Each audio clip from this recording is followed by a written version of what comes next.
ইচ্ছে তো অনেক। আপাতত যদি জীবন থেকে পালিয়ে যেতে পারতাম। মৃত্যুর আগের দিন করা ফেসবুক পোস্টের লেখাটির মতোই ফার্মগেট মেট্রো স্টেশন দুর্ঘটনায় চিরতরে হারিয়ে গেলেন আজাদ আবুল কালাম। জীবন থেকে পালাতে যাওয়া কালাম কি জানতেন পরদিন হেঁটে যাওয়া অবস্থায় মেট্রো রেলের খসে পড়া বিয়ারিং প্যাডের নিচে চাপা পড়ে সব ইচ্ছেকে বিদায় জানাবেন?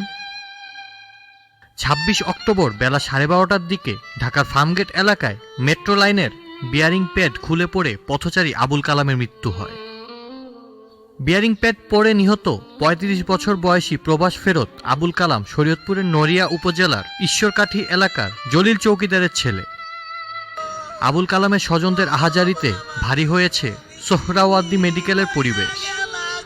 মর্গের সামনে বারবার মূর্ছা যাচ্ছেন কালামের স্ত্রী আইরিন আক্তার পিয়া। ফেলফেল করে তাকিয়ে থাকছে তার ছেলে।